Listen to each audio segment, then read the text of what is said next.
la presencia del Señor. Amén. Es más fácil acercarse a la presencia del Señor en un contexto musical que sin él. Por lo tanto, agradecemos a Dios por la música y por los que se prestan en mitad de la música a facilitarnos la tarea de adentrarnos a la presencia del Señor. Amén. Estamos teniendo un día bendecido del Señor. Creo que antes de la mesa, sobre la mesa y después de la mesa, yo ya prediqué, pero les voy a predicar otra vez. No voy a usar el tiempo que usé ayer, pero voy a compartirles lo que creo que el Señor quiere que les comparta hoy. No tengo una certeza plena si lo que os voy a compartir es realmente lo que Dios tiene para vosotros hoy, pero yo tengo la convicción personal de que así es. Tenía una serie de apuntes y con el que he sentido sintonía en mi corazón ha sido con este que os voy a compartir. Así de que espero que mi corazón haya estado alineado con el corazón del Señor. Espero que mis emociones a la hora de tomar estas decisiones no hayan sido nacidas de mí, sino más bien impartidas por Él. ¿Cuántos tienen hambre de la palabra del Señor? Amén. El apetito del comensal facilita la tarea del cocinero. Así que yo agradezco sumamente de que ustedes tengan apetito de la palabra del Señor. Todo lo que les voy a compartir en esta tarde va a girar en torno a un pensamiento. Si yo tuviera que verbalizar el pensamiento en torno al cual va a girar todo lo que les voy a decir, ese pensamiento hecho verbo vendría a decir lo siguiente: la perfección de una obra en su ejecución no garantiza necesariamente su efectividad en su aplicación.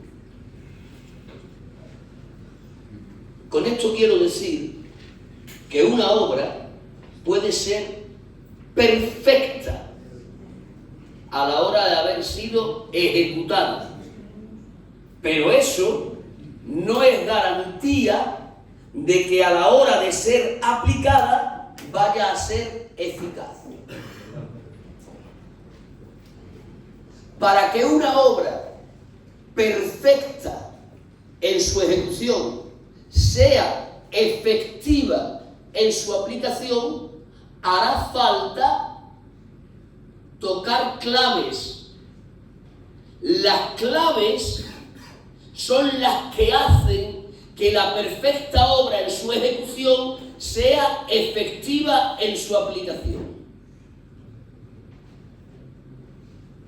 Por dejarme entender, este local en el que nos encontramos tiene un sistema eléctrico que fue perfecto en su ejecución por la mano de un profesional de la materia.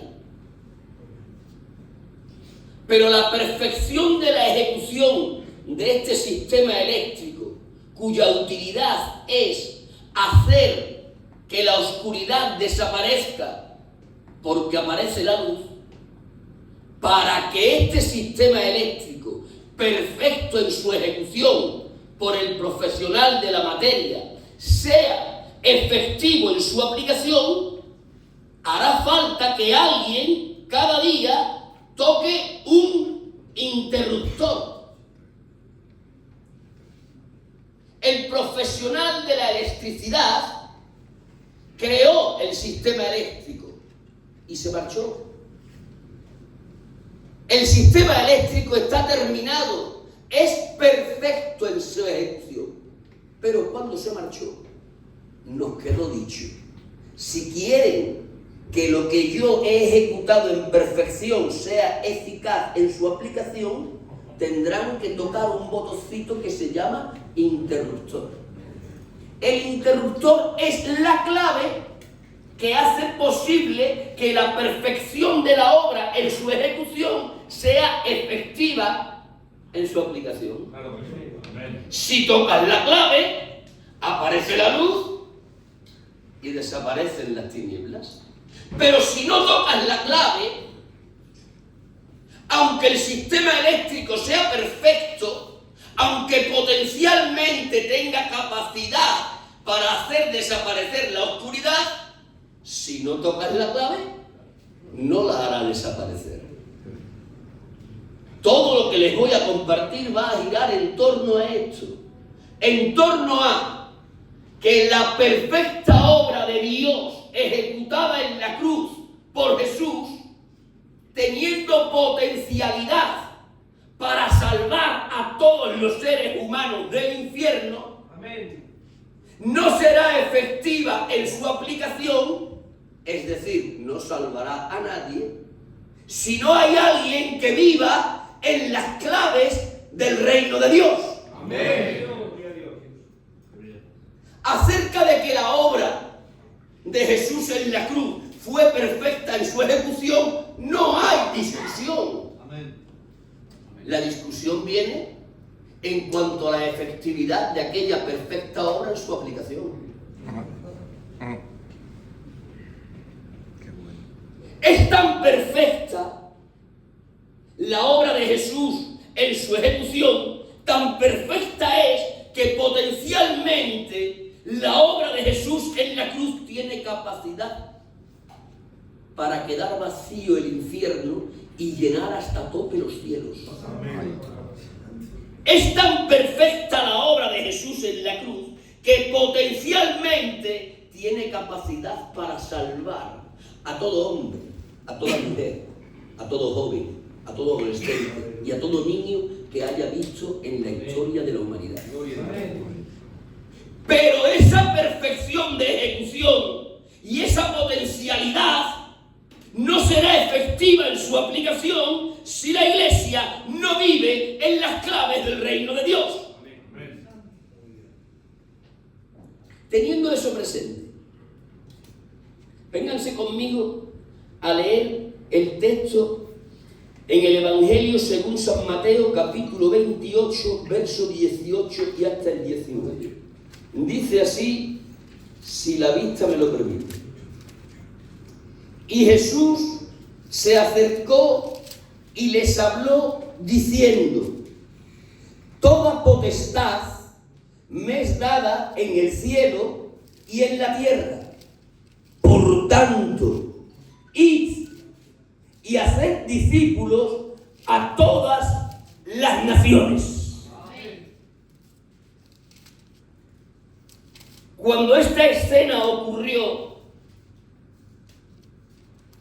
fue en el domingo en la noche de resurrección.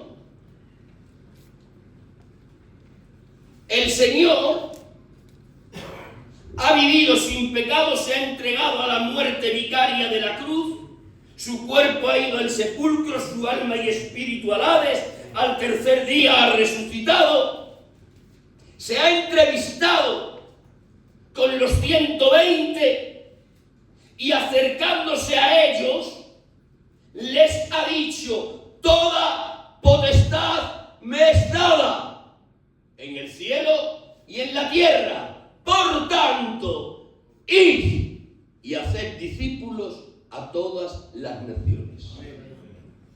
¿Están viendo ustedes la inmensidad de la tarea que Jesús está poniendo en los hombros de aquellos hombres? La comisión de Jesús tiene carácter universal. Ha dicho a todas las naciones. Les ha dicho: tenéis que salir de Jerusalén. Tenéis que salir de Judea. Tenéis que salir de Israel. Tenéis que salir de Asia. Tenéis que recorrer Europa. Tenéis que recorrer Oceanía. Tenéis que recorrer África. Tenéis que recorrer América. Es una comisión de carácter universal, increíblemente grande. Pero esa comisión se hace todavía más grande cuando se tiene en cuenta quiénes son los receptores de la misma. Los receptores de la misma son un grupo ridículo en cuanto a número, 120. Académicamente son analfabetos. Cuando la Biblia tiene que definir el nivel académico de estos 120, dice que eran del vulgo y sin letras.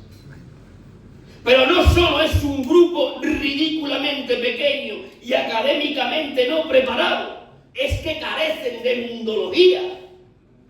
La gran mayoría de ellos no han salido jamás de un país tan pequeño como Israel. Al grupo pequeño, académicamente insuficiente y sin mundología, es al que Jesús les ha dicho: id y haced discípulos a todas las naciones. La tarea es excesivamente grande y ellos son excesivamente pequeños. ¿Y cómo es que Jesús les comisiona una tarea tan extremadamente grande siendo ellos tan ridículamente pequeños? Porque Jesús confía no tanto en ellos, sino en la potestad con la que los envía. Antes de decirles: id y haced discípulos a todas las naciones, Jesús les ha compartido una revelación que después les ha entregado. La revelación que les ha compartido ha sido: toda potestad me es dada en el cielo y en la tierra. Jesús está expresando que Él es el receptor de toda la potestad celestial y también de toda la potestad terrenal. Cuando el Señor habla de la potestad celestial, está hablando de algo que le es inherente a su deidad. Pero cuando el Señor habla de la potestad terrenal, está hablando de una potestad que ha ganado en su humanidad. Y ha dicho Él: toda potestad me es dada en el cielo y en la tierra. Está diciendo: tengo autoridad en los ámbitos celestiales y tengo autoridad en los ámbitos terrenales. Todo en el cielo y en la tierra está sujeto a la autoridad de Jesús. Vuelvo a repetirme: la autoridad celestial le es inherente a su deidad, pero la autoridad terrenal de la que aquí habla ha sido ganada en su humanidad.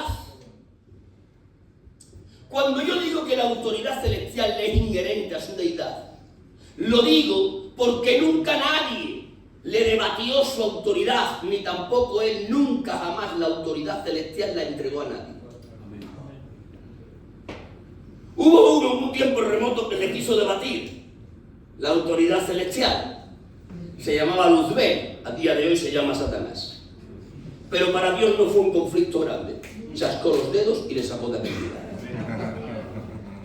A excepción de este, nunca nadie jamás le puso en dudas a Dios su autoridad celestial. Ni tampoco Él delegó su autoridad celestial a nadie. Por eso es que su autoridad celestial está intacta, le es inherente a su naturaleza divina. Pero sin embargo, su autoridad terrenal es una autoridad que Él tuvo que reconquistar en su humanidad. ¿Por qué? Porque la autoridad en la tierra sí que la delegó Dios. La delegó a uno que se llamaba Adán. Le creó del polvo de la tierra. Le colocó en un lugar paradisíaco. Y en el primer capítulo del Génesis por 2 veces le titula Señor de todo lo creado. Dios ha hecho Señor a Adán de todo lo creado. Te he dado autoridad